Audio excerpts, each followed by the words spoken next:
A experiência de um jornalista multimídia que acompanhou todas as transformações dos meios de comunicação e viu o mundo virar de cabeça para baixo. Eu não podia ficar de fora, eu entrei na internet. A experiência de quem viu de perto o Brasil entrar e sair de uma ditadura e noticiou todos os avanços e tropeços da nossa democracia. E ninguém sabe onde é que vai parar isso. Experiência e pioneirismo de quem ajudou a colocar de pé a maior emissora de TV do Brasil. O telejornalismo brasileiro começou realmente com a TV Globo. A Globo que tinha o equipamento sonoro, que tinha as Auricons, as máquinas, depois que chegou o vídeo. E no vídeo de hoje nós viemos até esse cenário paradisíaco para contar a história de uma das minhas grandes referências no telejornalismo. Meu pai, Wilson Ibiapina. E eu começo com a pergunta: o que leva um jovem pobre do interior do Ceará a se tornar um dos mais influentes jornalistas do seu tempo? Eu sou curioso, gosto de contar histórias. Eu fico indignado quando você dá um papel para uma pessoa ler, o cara bota no bolso, depois eu vou ler. Eu leio na hora, eu não consigo guardar, não tenho essa paciência de... Eu quero saber logo o que é, como é que foi.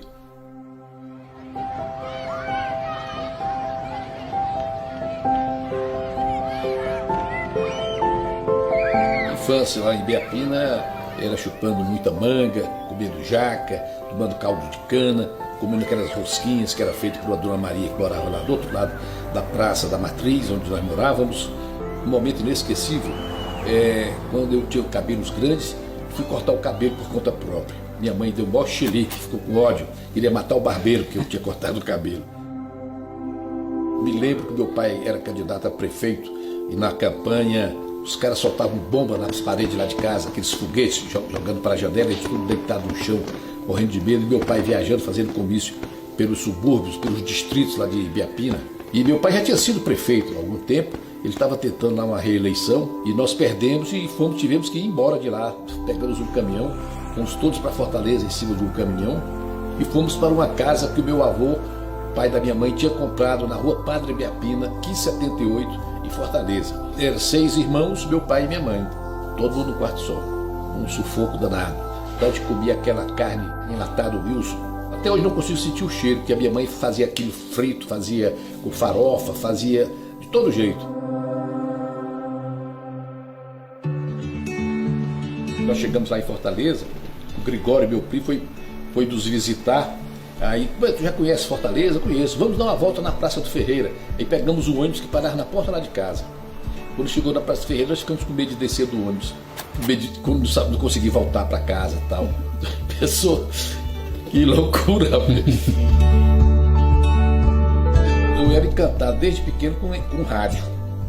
O Arcélio, um vizinho nosso lá, inventou lá uma galena, que era o radinho que ele fez em casa. E eu ficava lá no microfone, a gente fazia notícia. E a rua toda ouvia a galena dele. Depois eu fui trabalhar na Rádio Iracema como ritmista do conjunto do Canhoto. O Canhoto era um conjunto que acompanhava os artistas da Rádio Iracema, que tinha programa de auditório e tal. E um dia o Alan Neto, que fazia esporte, me chamou e disse: rapaz, vem trabalhar aqui comigo no esporte, fazer esporte comigo e tal. Depois o Fernando César me viu lá, perguntou se eu não queria ir para o Rádio Jornalismo. Aí eu fui para o Rádio Jornalismo. O Jornal Estado era vizinho, fui para o Jornal Estado. E aí foi ficando.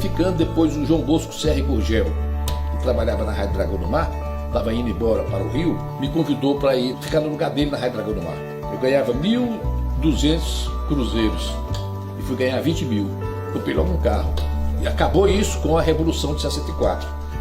Fiquei desempregado alguns dias, depois fui trabalhar no Diários Associados, da Ceará Rádio Clube. Aí tinha uma coluna no Jornal Unitário, e um dia o Augusto Borges me convidou e me levou para a televisão. E eu comecei a editar o telejornal Crasa, que era um telejornal de prestígio, ia ao ar todo dia às 10 horas da noite. E depois de conquistar Fortaleza, ele viu que a cidade ficou pequena e resolveu voar mais alto. Estava de saco cheio, eu achava que eu já tinha batido no teto. Eu digo: rapaz, por mais famoso que eu for aqui no Ceará, eu não vou ao Piauí. E um dia eu estou lá, aí o Sérgio Costa chega e diz: rapaz, vamos para o Rio? Quantos? Amanhã. Eu digo: vou. Aí viajamos, eu, Carlos Paiva e o Sérgio Costa, numa remaguetezinha do Sérgio Costa, que eu me lembro quando eu estava saindo de casa, lá do casa dos meus pais, meu pai e minha mãe em pé no portão, os dois olhando para mim. Quando eu olhei para trás, eu tomei um susto, fiquei morrendo de pena. Aí lembrei logo daquela música do Caetano Veloso, No Dia Que Eu Vim Embora. E nós indo do rumo da capital. Eu fui mais também com o endereço de um cantor chamado Jorginho Teles. Hoje eu tenho, vai para minha casa, você fica no meu apartamento. Aí eu fui mesmo. Acreditava em tudo que me falava, muito inocente. Chegamos na Avenida Atlântica, lá no Leme, eu e o Carlos Paiva. Batemos na porta, uma senhora atendeu. Pois não, é aqui que mora o Jorginho Teles. Você é amigo daquele canalha? Somos, sim, nós estamos vindo do Ceará, está aqui as malas dele. Morou na minha casa quase uns 5 meses, nunca pagou um tostão. Pode levar as malas. Foi assim que eu cheguei no Rio. Aí nós saímos, eu e o Carlos Paiva andando ali pela Avenida Atlântica, desesperado. Eu tinha R$200 no bolso, o Carlos Paiva não tinha nada. E encontramos casualmente o Ginaldo. O Ginaldo nos levou para morar com ele na casa deles. Ficamos lá algum tempo morando com o Ginaldo. Passei no Rio que o cão amassou. Muita necessidade, passei até fome. O único lugar do mundo que eu passei foi no Rio. Eu ia do Leme, da casa do Ginaldo, porque eu arranjei um emprego na Rádio Tupi, o Tarcísio Orlando me arranjou um emprego na Rádio Tupi. Eu ia a pé. E ia pela praia, pelo litoral, porque eu não sabia ir por dentro cortando. Saía de manhã, chegava de tarde. E fui trabalhar no jornal também. E eu era repórter. De manhã cedinho, eu entrava no Gordini, com o motorista e o fotógrafo, e a gente ia para a Baixada Fluminense fazer os crimes. Eu voltava 2h30 para as 3 horas da tarde, morrendo de fome. E ele pediu para me ajudar ele a fechar a página. E o cozinheiro do jornal era um cearense. Guardava um prato de comida para mim, lá um prato frio, comia aquele negócio, me dava uma dor de barriga danada. E quando eu saía dali, eu ia para Tupi, para a Rádio Tupi. Fazia a madrugada toda na Rádio Tupi. Misturava as notícias. Eu estava escrevendo 2 máquinas no noticiário da Rádio Tamoio, da Rádio Tupi, e trocava as coisas. Aí o cara, o locutor, ficava furioso. O cara dizia, rapaz, é o Ceará, tem a pena dele. Ele está fazendo no sufoco danado essas matérias aí e tal. Um dia eu visitando o Tarcísio Orlando lá no Jornal do Brasil, e o Tarcísio, rapaz, vai embora para Brasília, aqui não tem nada, aqui está em crise, a imprensa do Rio numa crise danada. Aí eu comecei a ver o Jornal do Brasil, as notícias, Brasília. Eu digo, posso telefonar? Posso. Eu liguei aqui para Brasília, falar com o Fernando César Mesquita. Fernando, olha, estou aqui no Rio, a situação está preta por aqui, tem emprego para mim aí? Aí o Fernando, vem para cá, pai, vem. E na insanidade sadia da juventude, não pensou 2 vezes. De carona com os amigos Roger e Tete, no dia seguinte botou o pé na estrada, rumo à nova capital. E da emoção e encantamento, fez poesia. Dia 7 de setembro, 3 horas da tarde, no Focinha do Roger. Ruas largas, céu aberto, povo distante, era um vazio só. Placas de cimento armado do verde grama, do amarelo do chão, complementando a paisagem da cidade fabricada. Funcionários, todos acostumados. Mocinha não se via, estavam todas bem guardadas. Não há beco nem esquina, que saudade da docina que se refresca no mar. Foi assim que eu fui chegando aqui em Brasília, nos anos 70. Aí fui trabalhar na Calda Júnior, Correio do Povo de Porto Alegre, lá com Aldo Vinholes. Fiquei um tempo lá e depois fui para a TV Globo. Éramos 3 ou 4 pessoas só do jornalismo. Uma maquininha muda, que era o Evilás para esse Carneiro que operava. E muito depois chegou o vídeo. Nos anos 70 e 80, que eu chamo os tempos heróicos do jornalismo da TV Globo, eu era chefe do Centro de Produção de Notícias da Globo Rio. E a gente chamava um grupo que tinha aqui na TV Globo de RDF. Era uma alusão à sigla Radiodifusão Francesa. Na verdade, era rabo de foguete. Quem que pegava o rabo de foguete na hora difícil? Eleição, ditadura, enchentes, secas, cobertura do Papa. Então eu falava com a Alice está na hora de ligar para o Ibiapina. Ele era rabo de foguete. Juntos nós enfrentamos muitas dificuldades políticas, crises, e com menos equipamento, muita garra, e ele sempre ficou na minha memória como um exemplo de batalhador, correto, trabalhador, um homem que dava plantão sorrindo, que viajava do sul a norte, eficiente, competente, bom caráter e bom companheiro. Uma festa ontem à noite no Rio celebrou os 35 anos do Jornal Nacional. Um encontro entre profissionais de diversas gerações que participam ou já participaram da equipe do programa de notícias de maior audiência do Brasil. Ali estavam alguns dos rostos mais conhecidos do Brasil. Outros você nunca viu na telinha. Todos na frente ou por trás das câmeras, responsáveis pela qualidade das notícias vistas toda noite por milhões de brasileiros. Cada um de nós botou um pouquinho de areia, um pouquinho de cimento, um pouquinho de tijolo para alicerçar essa fortaleza chamada Jornal Nacional.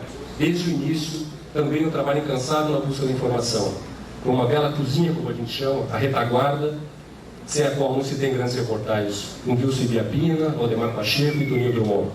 Eles que já nos ensinavam a pautar as equipes. Toninho, aliás, foi um dos bravadores do Ministério Político na televisão.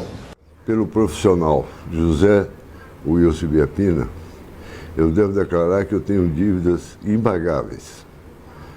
Foi com ele que eu comecei o meu aprendizado em televisão. O que eu não posso esquecer é que foi lá na TV Globo que eu conheci a Edilma Neiva, hoje Ibiapina. Essa menina chegou à redação da TV Globo pedindo para fazer um estágio. Ela era aluna da UNB, foi enviada lá à TV Globo pelo professor dela, o Pedro Jorge, que hoje é cineasta, e hoje ela está estagiando até hoje, 46 anos depois, e é a mãe dos nossos filhos, Fábio e a Flavinha. Quando o Jornal Nacional completou um ano, eu já estava por aqui. Naquele tempo eu era repórter, e no começo não precisava fazer vídeo. Depois veio a Dilma, e a gente tá junto até hoje. Eu espero que daqui a 15 anos a gente continue vivendo e trabalhando juntos na CGJ e no JN, não é, pessoal? Você trabalha muito, né? Jornal Nacional Brasília. O Carlos Henrique de Almeida Santos inaugurou aqui em Brasília a emissora do SBT e me chamou para montar o telejornalismo. Passei pelo Ministério da Irrigação, onde trabalhei como assessor do ministro Vicente Fialho, fui assessor parlamentar do GDF, governo do Distrito Federal, passei pela TV Manchete, fui da TV Nacional, Rádio Nacional e estou hoje no Sistema Verdes Mares de Comunicação. Ibiapina é, antes de tudo, um homem de jornal. Isso é que ele foi e tem sido a vida inteira. E quando se trata de televisão, ele é, sem dúvida, o telejornalista mais completo que eu já vi em ação. Porque Ibiapina pauta, produz, entrevista, edita, apresenta, põe no ar. Além do que, tem o faro da notícia. Tem um critério para dar importância, graduar a importância dos fatos. Ele tem discernimento para isso. E tem sensibilidade para o uso da imagem. De modo que, ao lado dessas virtudes todas profissionais, é também um homem generoso com os mais jovens, com os que estão começando, é igual com os iguais e é insubmisso com os arrogantes. De modo que eu que comecei em jornal diário no estado de São Paulo, depois na Veja, mais 6 anos, quando cheguei à TV Globo, em 1977, eu conhecia meu ofício de jornalista, mas não conhecia a ferramenta audiovisual. O que eu sei hoje de telejornalismo, aprendi com meu compadre Wilson Ibiapina. E até hoje eu faço um boletim diário para o Rádio Notícias Verdes Mares, todo dia, 6h30 da manhã, lá em Fortaleza. Tem um blog na internet, está no YouTube, quem quiser ver, Conversa Piaba. Gosto sempre de contar história, sou conversador. Sem se dar conta, o jovem curioso do interior se tornou fonte de respostas e fez da própria história um exemplo de solidariedade, caráter, ousadia, determinação, amizade e bom humor. Quero aproveitar para enaltecer a família que hoje vive à beira da extinção. A família é o meu sustentáculo. No momento que os valores da família são questionados, menosprezados, lembra as palavras de Rui Barbosa. A família divinamente constituída tem por elementos orgânicos a honra, a disciplina, a fidelidade, a bem-querença, o sacrifício. Multiplicai a família e tereis a pátria. A pátria é a família amplificada, dizia Rui. É no seio da família que se forja o homem. Preservo minha família como preservo os amigos.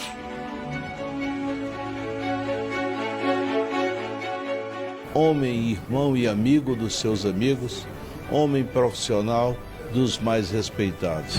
Não poderia deixar nesse momento de trazer essa palavra do carinho e de quem tem o privilégio de tê-lo no rol dos amigos. É muito difícil falar do amigo, do cidadão, do companheiro, do pioneiro de Brasília, do homem Wilson Ibiapina. O Wilson é uma pessoa que está acima de tudo. É um amigo verdadeiro. É o jornalista profissional que tem contribuído aqui com o Distrito Federal, com Brasília, com o nosso querido Ceará. O Wilson ele representa o jornalismo cearense, aquela amizade, a confraria de todos os cidadãos cearenses radicados aqui no Distrito Federal. Wilson Ibiapina, eu considero o cônsul do Ceará em Brasília. Todos o conhecem, todos o admiram, porque ele é uma figura doce, com um carinho extremo aos amigos. Sou até suspeito a falar de Wilson, que eu tenho uma grande amizade por ele, ele também me dedica uma grande amizade, de modo que eu espero que esse coração enorme, que quase não comporta no seu peito, dure muito tempo para a gente usufruir ainda mais dessa amizade calorosa que você a todos nós dedica.